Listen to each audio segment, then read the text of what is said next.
Have you ever wished you could eavesdrop on a conversation with a millionaire? My name is Michelle Thompson. I'm a retired project controls engineer and business professor, and that's exactly what I'm going to do in this podcast. I get to ask the questions that everyone else wishes they could. I'm going to find out exactly how they were able to build their empires through automation and outsourcing. And I'm going to break it down in a way that helps you build your business to run on autopilot. Don't miss out on Automate to Dominate.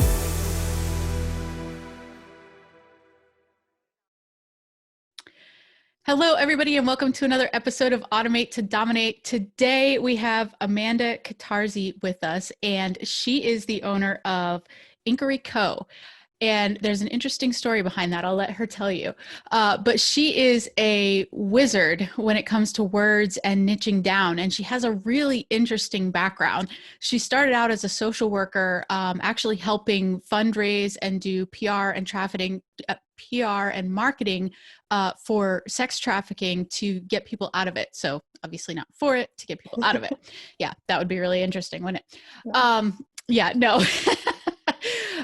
So Amanda, I am so glad that you have taken the time to help us talk about this, because so many times we know we want to get stuff out, but we want to help everybody. And when we end up trying to help everybody, we help nobody. And so this is such an important topic. So thank you so much for being on the show. Yeah, thank you so much for having me. I'm super passionate about this. So obviously I built an agency around it. And so I'm really excited to talk about it. Thank you. Awesome. So just so all the listeners know, give us just a 10,000 foot overview of your background and how you went from social work to agency owner. Sure. So I was always a writer, even as a kid growing up. I was raised in a cult, and then later I was sex trafficked. So writing was the only way I could safely express myself for the majority of my life. So my past 100% served me to help me become the writer I am today. Fast forward, after I got out of sex trafficking, I got into anti-sex trafficking and became a social worker. So I've been a social worker for the past 10 years, an anti-sex trafficking specialist. And in those positions, if you've ever worked for a nonprofit, you know you wear 20 million hats, no matter what your title is. And so they quickly discovered that I was a writer and knew how to write and had just a gift for marketing. So they stuck me into that place, and I ended up writing all their PR, all their marketing, content creation, social media management, and then that later led to me writing legislation. Again, fast forward to 7 months ago, I realized that social work was killing my soul, and I was actually still a fantastic writer, and I could help so many people in giving them that true gift of mine and helping them clarify their messaging, clarifying their brand, niching down, and being in their power stance with their business. So that's what birthed Inkery Co. 7 months ago, and it has been a absolutely wild ride since then. Yeah, I can imagine. So when clients come to you, what is their pain point? Why are they like, oh my gosh, Amanda, please fix this for me? Usually they come to me because they think that something is wrong with their copy, their website, or their social media. And they think that, oh, I'm just not communicating properly. When really, usually when we start getting into it, and I start asking them questions to extract that messaging from them and that tone from them, we realize, well, they realize, I've known all along, but they realize that they aren't niched down properly or effectively. So they're trying to serve, they have like 10 different target audiences. They have multiple versions of their brands.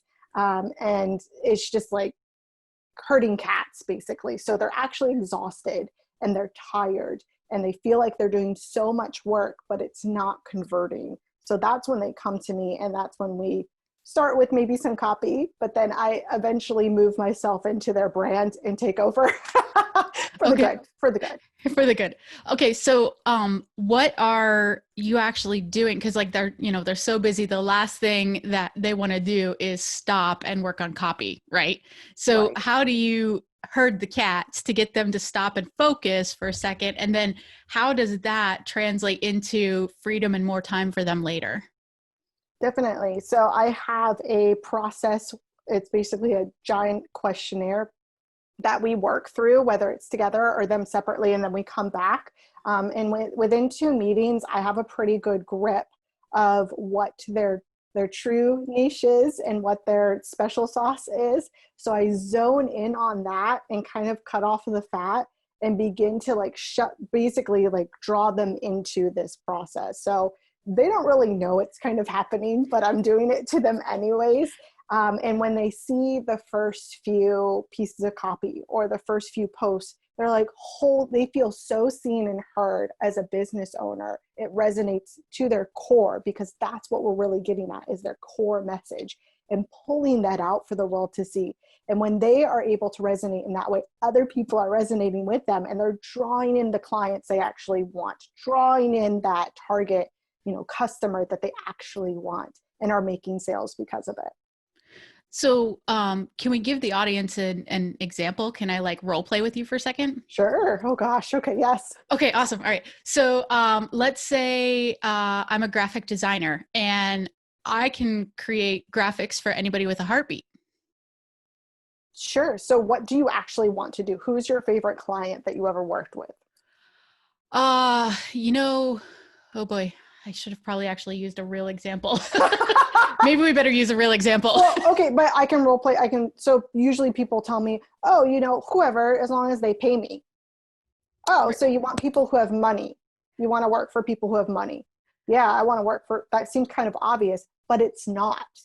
Right. Well, then why are you marketing on Instagram? Because that's not your platform to market on if you want people with money. That's your place to educate and get fans. Oh, crap. Okay. Well, then where should you be marketing? Where are people with money? Those kind of people live on LinkedIn. Right. Oh, man. So how do you market your graphic skills on LinkedIn?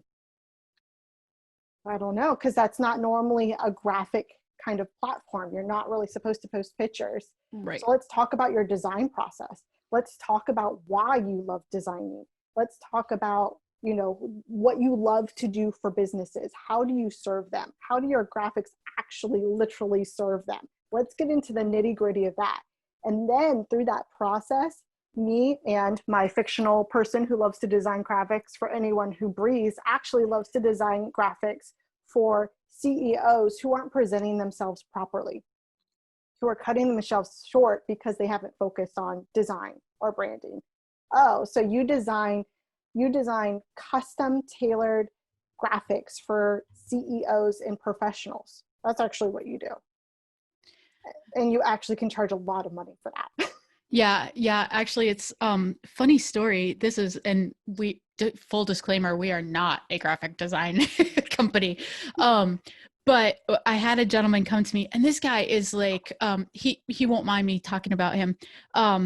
His name is Bruno, and he is this amazing person in Canada. He hangs out with Prince Harry. He is he's part of Invictus Games. Okay. He's a spokesman for Lululemon. This guy's huge, right? And I was like, hey, why aren't you doing more speaking engagements? And he's like, well, I don't know. I never tell anybody. And I'm like, what do you mean you never tell anybody? He's like, I don't want to name drop. And I'm like, okay. And see, he is, he's prior military. And so his real passion is to help vets with PTSD and to get them through depression and suicide and all that good fun stuff. And so that's what drives him. But what brings money in is the speaking engagements. And actually he has this uncanny ability to be able to go in and for example, with Lululemon, he's able to just kind of break down their fundamental ideas and get to the heart of what the problem was.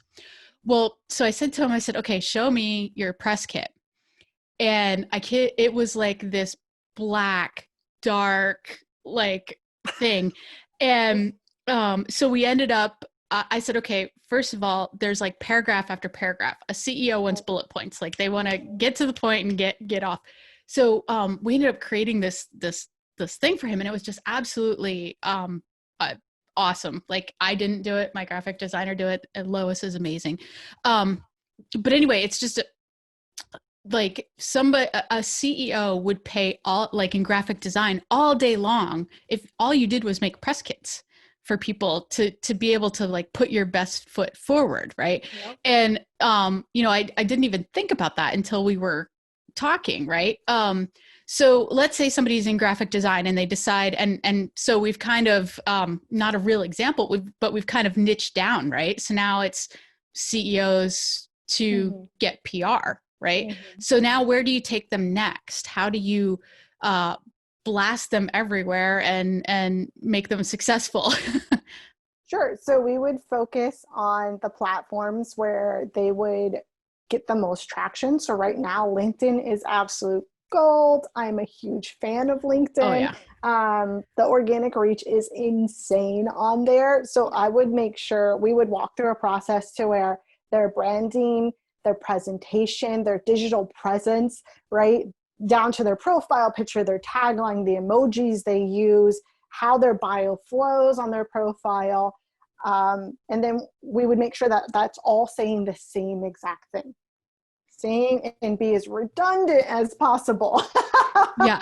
So you go on their LinkedIn, it's the same thing as on their Instagram, as on their Facebook. And if they have a website, make sure that website is active and beautiful and ready to roll as well. Side note, if you have platforms under your name or under your brand or under your business that you are not active on, delete those. Don't just have those dead platforms, because that does not translate well at all. So you mean like, I used to have a Twitter account. I'm never on Twitter. Axe it. Okay. Deactivate it. Get rid of it, because someone's going to find that. And that's what CEOs, that's what people looking to hire do, is they go and see where all your social media platforms are. And so if you're posting really controversial things on your social media and it's public, just know that that's what the CEO is going to see, or whoever is going to see before they hire you, because that's the way it's done these days. So you have to be aware enough to know, okay, if I'm going to have this one platform where I post all the family stuff, all the controversial political stuff, or whatever the heck it is, maybe make that private, maybe make that not visible to the whole world and save that for yourself, while the rest, make sure you're having a digital presence that communicates the same thing altogether. So I've even encouraged people to X their websites, because they're like, well, I can't afford a website redesign. And I'm like, well, then get rid of it. Yeah. Kill it. Make it dead. Let's make your Facebook and LinkedIn look amazing then. And we can take all that content and put it on those different platforms in different ways. But axe it. Kill it. If it's not serving you, it needs to go. It's dead weight. And that's also probably, for people listening, that's probably a relief, right? Because so many people think they have to be everywhere and everything to everyone. And that's not true, right? Because we're going back to that niching down to who is your audience, where are they? Let's pay attention to that. Yeah. So let's say somebody's listening to this and they're like, oh my gosh, Amanda, this sounds amazing, but I don't want to freaking do this. I don't want to go through my LinkedIn profile. Can I hire you to do that? Hell yes, you can. All right. So how does that work? Tell us about that process. So that process would start like all my other processes, where you enter into, hey, I want to work with you. You can hit me up on any of my social media platforms or my website. I respond to them all. So where do we cyber stalk you? Well, LinkedIn, since we're talking about it, is a great place to find me. I'm Amanda Catarzi on there. And then on Instagram is my other favorite platform. So that's Amanda Cat, just exactly how it spells, Amanda, C-A-T. And so on my Instagram, I'm doing a lot more education, not really pitching a lot. So you can follow me. Like, I'm celebrating my dog's birthday today. So that's a big deal. So that's going to take over all my stories. Thank you. She is the love of my life. Tell what kind of a dog is she? Redding, how old is she? Redding. She is a red-nosed pit bull. She looks like a little cow. She's red and white. And she is 7 years old. I got her after a suicide attempt a bazillion years ago. Oh, wow. And so I figured, this is where my mindset was, is, okay, if I get a puppy that relies on me, then I won't try to kill myself again. And it worked. I mean, obviously I've gotten a ton of therapy since then, but but it worked. And I got a fur baby. So she is my doll. I love her so much. So she's going to get some cakes and presents today, in addition to her Christmas presents, because I'm that person. Yeah. Sorry, I took you down a little rabbit trail. Okay. So we go to LinkedIn or Instagram, and then what happens? We find you. And then you send me a message of, hey, I need to optimize my LinkedIn profile, or, hey, I heard you. I need some help with copy. Then we get into what needs to be addressed first. So if it's your LinkedIn, cool, let's do that. If we need to walk you through the branding process, we can do a mini brand kit. We can do a full-blown rediscovery of who you are, come to Jesus moment and find your brand and your purpose. It just depends on how in-depth you want to get. But usually that starts with a questionnaire. So I'm going to immediately send you a questionnaire to kind of get a feel for you. And then as we continue our journey together, I'm going to use all of that social work experience to peel back the layers that have been placed on you or that you placed on yourself to find out who you really are and pull that gold out for the whole world to see. So you're kind of almost talking about story branding. Yes, right? I love story branding. Yes. Yeah. So for people who don't know, please tell us what story branding is and how does that help their business? Oh, there you go. My friends, is Donald Miller's, probably his second best book, I would say. Blue Like Jazz was his first, in my opinion. I can be wrong. But this is Building a Story Brand by Donald Miller. And what that basically does is it takes your brand and shifts it to where you are a guide. You are a tool, and the hero of the story is your customer. So making sure you're positioning yourself in that way on social media. Lots of people come forward and they position themselves as the savior of the world. They're here to solve all your problems. You're welcome. Pay me $1,000. That is not the way to get people to like you. It's kind of annoying, actually. So if you position, hey, you're a rock star, I'm going to help pull that rock star out of you. I'm going to give you a stage. I'm going to help you find the wardrobe. I'm going to make sure your guitar's in tune. And then you go out and you take over the whole world and make the crowd cheer for you and yada, yada, yada. They're going to pay you a lot more and they're going to like you a lot more. So that's basically what story brand does. Also, it hits on the fact that good marketing is done through storytelling. Everybody loves stories. We'll sit for hours and watch movies, right? Whereas if anything else, we'll give like 3-5 seconds and we're gone and on to the next thing. So there's a lot of power in storytelling, which I love. I'm not the best storyteller, but I'm learning to get better and better and better. So this is why I appreciate this opportunity too, as well. Yeah, no, and I think one of the cool things about storytelling and story branding is that you naturally niche down by storytelling, because you're going to polarize, it's either going to push people away, but then your ideal client who you're going to work the best with is naturally going to be attracted to you. And it's like a magnet, right? Yeah. Without you like having to, really, really do anything. I have a friend, Sue, and she does the most boring thing in the world. Her name is Sue Howard, and I love her dearly. She's going to listen to this and laugh. She goes through websites and finds like holes of where customers are like leaking through and they're losing them. And she goes through and she fixes those holes and she figures out how to optimize their website. To me, that makes me glaze over. And like, if I have to find the needle in the haystack, I just basically want to poke my eye out with a pencil. She loves it. If she were to just say, hey, I go through your website and find all the really boring stuff, like nobody would pay attention. But she has this incredible way of telling stories about how she changed a client's life. And I mean, she can do something crazy. Like her cat could knock over a cup of coffee and it'll somehow turn into how, she was able to help a client, so cool. get. And so it just goes to show you that, it's amazing how powerful, stories and branding and things like that are, because she is like booked to the nines. Like you can't get in, right? Because not only is she incredibly kick-ass at what she does, right? She's amazing, but she naturally pulls people towards her because it's not boring anymore, right? People want to listen. They're like, what happened to the cat? And how in the world did the cat have anything to do with the client? Right. And, it's like a Friends episode, right? Smelly cat. Sorry. I digress. Anyway. Okay. No, you're 100% right, though. The whole niching down process, and this is like the big secret that no influencer tells you. They all tell you niche down, niche down, niche down, find your niche down. What the hell does that actually mean? Right. That means, everybody says it, but nobody knows how to do it. Yeah. All it means is learn by doing.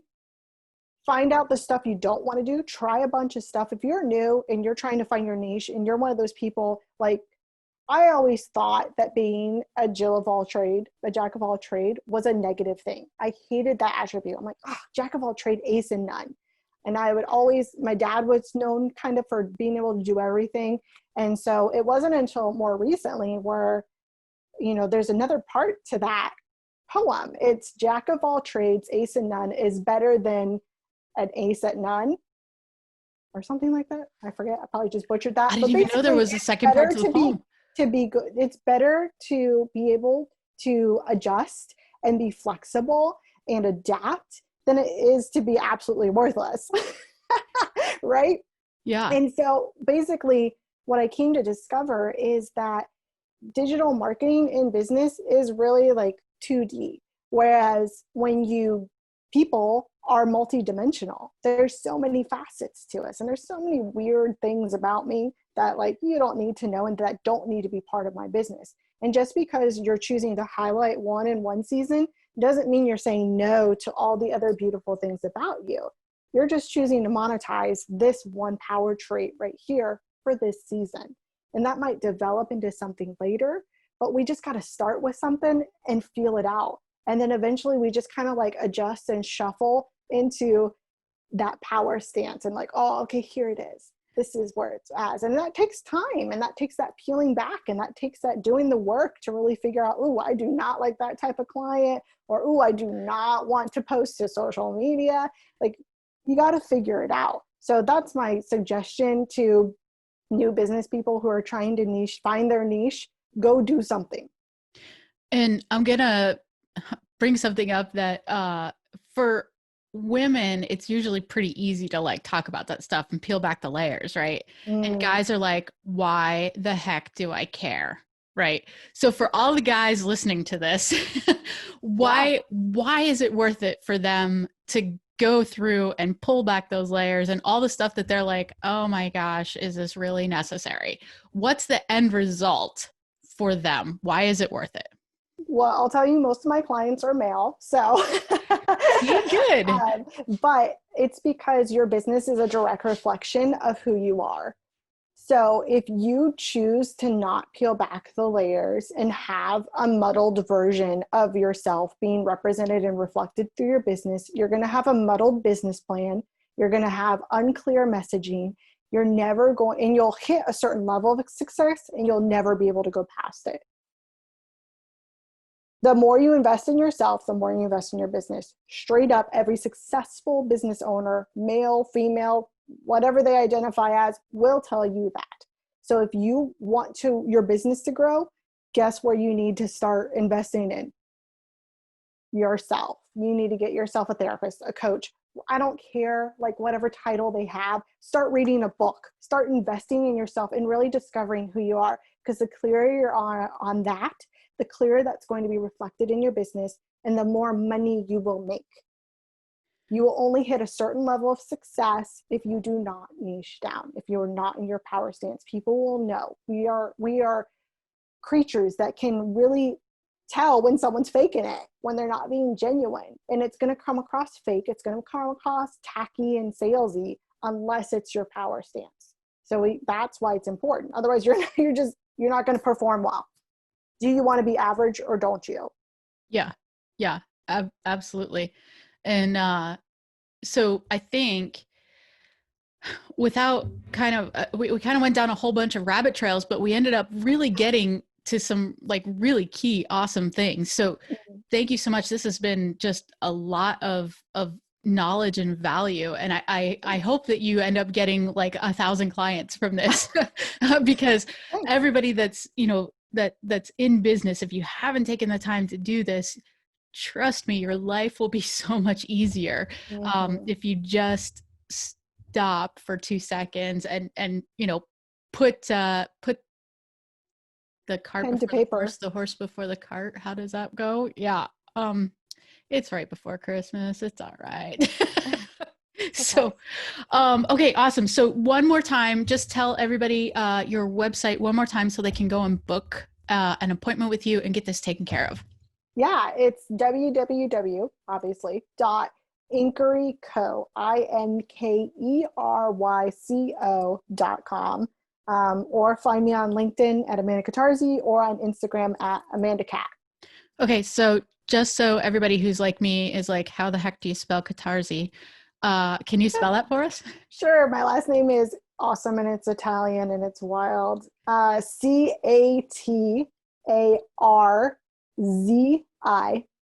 There you go. Okay, last question. I always ask everybody this on the show.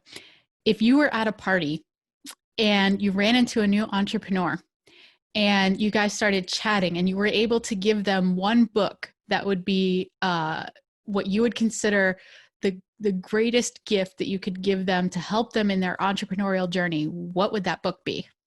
Relentless by Tim Grover. Which was it? What is it? Relentless. By Tim Grover. That book changed. I thought something was wrong with me because I'm insanely aggressive and competitive and I like to win. I mean, I just am not your typical female, which makes my business the way it is. And so I thought something was wrong with me and that I needed to change who I was. But when I read Relentless by Tim Grover, it was like someone was reading my journal and wrote a book about stuff that was in there. And I was like, holy cow, there's nothing wrong with me. I just need to own it. Extreme ownership, step into my greatness and just rock it with love. And so here we are.